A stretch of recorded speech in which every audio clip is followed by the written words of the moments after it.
இந்த மேடை மிக வித்தியாசமான மேடை. சில காலத்துக்கு முன்பு வர நம்முடைய அன்புக்குரிய சகோதரர் ஓபிஎஸ் அவர்கள்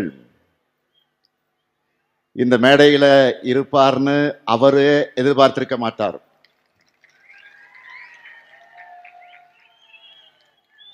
ஆனா லேட்டா இருந்தாலும்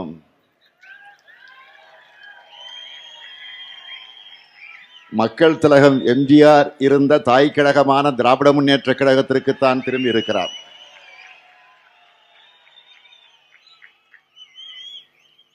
அவரையும்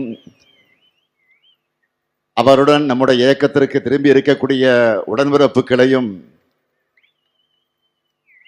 திராவிட முன்னேற்ற கழகத்தின் தலைமை தொண்டனா நான் மனமு வந்து வரவேற்கிறேன்.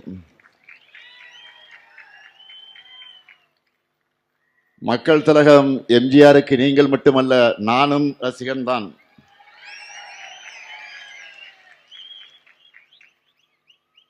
கழகம் எம்ஜிஆரை வளர்த்தது, அவரும் கழகத்தை வளர்த்தார். முத்தமிழறிஞர் கலைஞரை தலைவராக ஏற்றுக்கொண்டார். அப்படிப்பட்ட தாய் கழகத்துக்கு, தாயின் மடிக்கு நீங்கெல்லாம் திரும்பி இருக்கிறீங்க. மக்கள் திலகம் எம்ஜிஆர் அவர்கள் உருவாக்கின அதிமுக யாருக்கோ அடிமை சேவகம் செய்ய போனதுனால உரிமை குரல் எழுப்பி தாய் கழகத்திற்கு திரும்பி இருக்கீங்க. தடம் மாறாமல் திராவிட பாதையில பயணத்தை தொடரும் உங்களை எல்லாம் நான் வருக வருக வருக என்று வரவேற்கிறேன். பேரறிஞர் அண்ணாவின் பெயரை தாங்கியுள்ள இயக்கம் அவரையும் அவரது கொள்கைகளை மறந்து துரோகத்தினுடைய முழு உருவம் ஆனதுனால பேரறிஞர் அண்ணா தொடங்கிய இயக்கத்திற்கு நீங்கள் எல்லாம் வந்திருக்கிறீங்க. சுயமரியாதையின் கோட்டையான அண்ணா அறிவாலயத்திற்கு வந்திருக்கிறீங்க. அண்ணாவின் தம்பியாக, கலைஞரின் உடன்பிறப்பாக உங்களை எல்லாம் வருக வருக என மீண்டும் மீண்டும் வரவேற்கிறேன். நம்முடைய அருமை சகோதரர் ஓபிஎஸ் அவர்களை இந்த மேடையில் பார்க்கும்போது எனக்கு ஒரு நிகழ்ச்சி நினைவுக்கு வருது. 2008 தலைவர் கலைஞர் அவர்கள் முதலமைச்சராக இருந்தப்போ நம்ம ஓபிஎஸ் அவர்கள் சட்டமன்ற எதிர்க்கட்சி துணைத் தலைவராக இருந்தார்.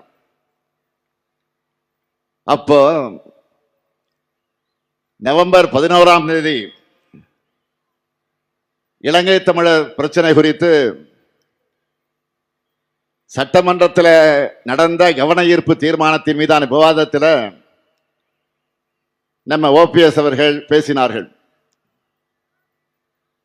மறுநாள் காலையில் முரசொலியில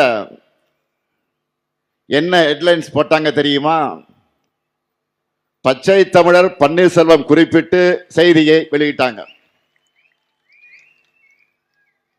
நம்ம ஓபிஎஸும் முரசொலி செய்தியை குறிப்பிட்டு அவையில பேசினார். உடனே கலைஞர் என்ன சொன்னார் என்று கேட்டால், பச்சை தமிழர் பன்னீர்செல்வம் அதற்காக கவலைப்படக்கூடாது.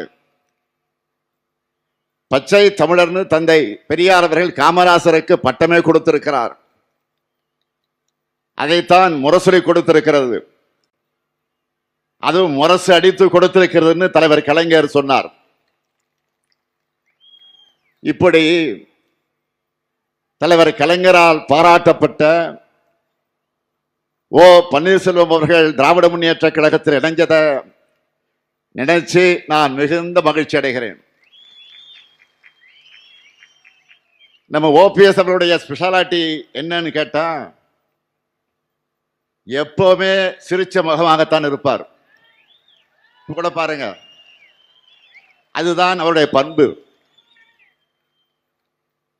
பொதுவா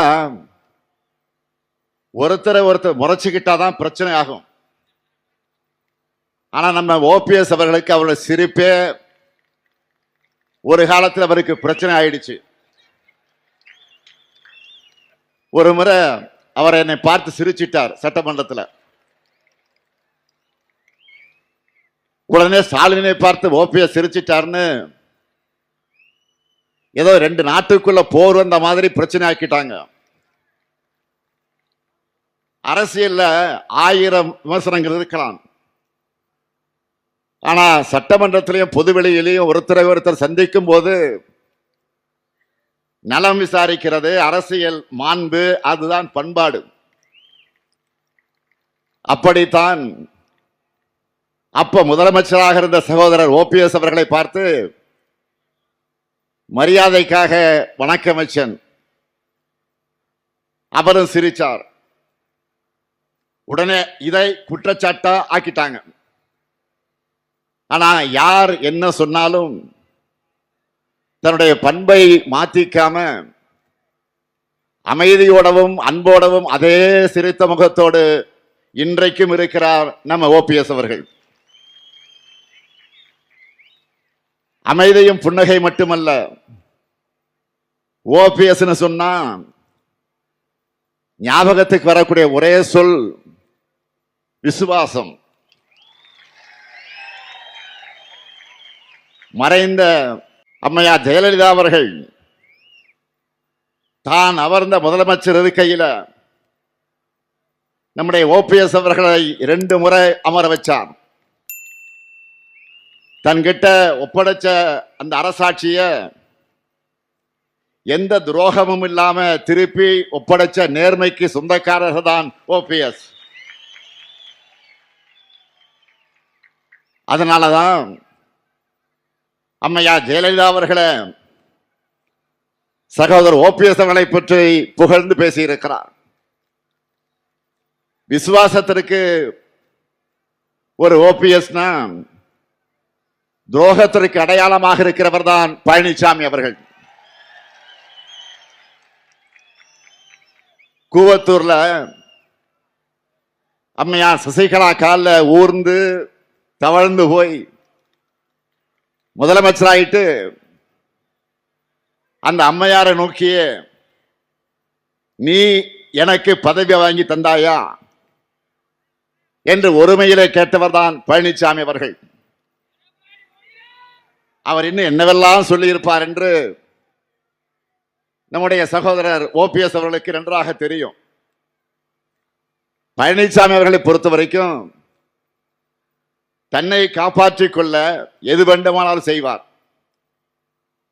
அவருடைய உச்சக்கட்ட துரோகம் என்ன தெரியுமா? தன்னை காப்பாற்றிக்க மக்கள் திலக எம்ஜிஆர் உருவாக்கிய அம்மையார் ஜெயலலிதா அவர்களால் வளர்க்கப்பட்டிருக்கக்கூடிய இயக்கத்தையே இன்னைக்கு அடமானம் வச்சிருக்கிறார் பழனிசாமி. பழனிசாமி என்ன நினைக்கிறார்னா, பாஜக தனக்கு நல்லது செய்யும்னு நினைக்கிறார். உண்மையிலேயே பாஜக யாருக்கும் நல்லது செய்யாது. இன்றைக்கு கூட நீங்க செய்திகள்ல பார்த்திருப்பீங்க. நாளைக்கு மகளிர் தினத்தை அடிப்படையாக வச்சு இன்னைக்கு சிலிண்டர் விலைய 60 ரூபாய் உயர்த்தி மகளிருக்கு பரிசு கொடுத்திருக்கிறாங்க. கடந்த 2024ஆம் ஆண்டு 100 ரூபாய் குறைச்சது தேர்தலுக்கான பம்மாத்துன்னு நிரூபிச்சிருக்கிறார் பிரதமர் மோடி அவர்கள். 2024 கோடிக்கணக்கான குடும்பங்களோட நிதி சுமையை குறைக்கிறோம்னு 100 ரூபாய் குறைக்கிறோம்னு சொன்னவர் இன்னைக்கு எதுக்கு சுமையை ஏற்றி இருக்கிறார்? வார்த்தைக்கு வார்த்தை நாரி சக்தின்னு சொன்னவங்களுக்கு இன்னைக்கு அந்த பெண் சக்தி கண்ணுக்கு தெரியலையா? பெண்களுக்கு அதிகாரம் அளிக்கிறதா சொல்லிட்டு வாக்கு திருட்டு மாதிரி அவங்களுடைய பணத்தையும் பறிக்கிறது நியாயமா? 2024 பெண்களுடைய நல்வாழ்வுக்கு காமிச்ச போலி அக்கறை 2026 எங்க போச்சு? பாஜகவை பொறுத்த வரைக்கும் மக்களுக்கு நல்லது செய்ய விட மாட்டாங்க. இதை உணர்ந்ததால தான் எலெக்ஷனை காரணம் காட்டி மகளிர் உரிமை தொகையை முடக்க நினைச்ச சதியை முறியடிச்சு 3 மாதங்களுக்கான உரிமை தொகையை முன்பணமாகவும் 2000 ரூபாயை கோடைக்கால சிறப்பு நிதியாகவும் சேர்த்து 1,31,00,000 மகளிருக்கு 5,000 ரூபாய் வழங்கியிருக்கிறோம். அது மட்டுமல்ல, திராவிட மாடல் 2.0 கலைஞர் மகளிர் உரிமை தொகையை 2,000 ரூபாயாக உயர்த்துவோம்னு அறிவிச்சிருக்கிறோம். மக்களுக்காக பார்த்து பார்த்து திட்டங்களை தீட்டி நன்மைகளை செஞ்சு மக்களுக்கு கொடுத்தா அதுதான் திமுக. மக்களை பற்றி கவலைப்படாம மக்கள் கிட்ட இருந்து எல்லாத்தையும் பறிச்சா அது பாஜக. இப்படி யாருக்குமே நன்மை செய்யாத பாஜகவா அதிமுகவுக்கு நன்மை செய்ய போகுது? அதிமுகவுடைய ரத்தத்தை தான் உறிஞ்சி எடுக்கும். அதுதான் நடக்க போகுது. இதுல பழனிசாமிக்கு ஏதாவது டவுட் இருந்தா இதுக்காவது அவர் கொஞ்சம் தலையை தூக்கி பீகார்ல நடக்கிறத பார்க்கணும். 10 முறை முதலமைச்சராக இருந்த மாண்புமிகு நிதிஷ்குமார பாஜக பந்தாடிச்சு. பீகார்ல நிதிஷ்குமார் அவருடைய ஐக்கிய ஜனதாதள தலைமையில் நடக்கிற என்டிஏ ஆட்சியில ஐக்கிய ஜனதாதளத்தினுடைய தலைவர் நிதிஷ்குமார் பொறுப்பை, முதலமைச்சர் பொறுப்பை ராஜினாமா செஞ்சுட்டு இன்றைக்கு மாநிலங்களவை எம்பியாக போகிறார். இத்தனைக்கும் கடந்த நவம்பர் மாதம் தான் சட்டமன்ற தேர்தல் முடிஞ்சு நிதிஷ்குமார் சிஎம் ஆனார், முதலமைச்சரானார். அதுக்குள்ள அவர் பதவி விலகுகிறார் என்ற செய்தி அதிர்ச்சியாக இருக்கிறது. நிதிஷ்குமார் அவர்களுக்கு பதிலாக பாஜக சார்பில் புதிய முதலமைச்சர் பொறுப்பேற்க இருக்கிறதாக தகவல்கள் ஆதாரத்தோடு வருகிறது.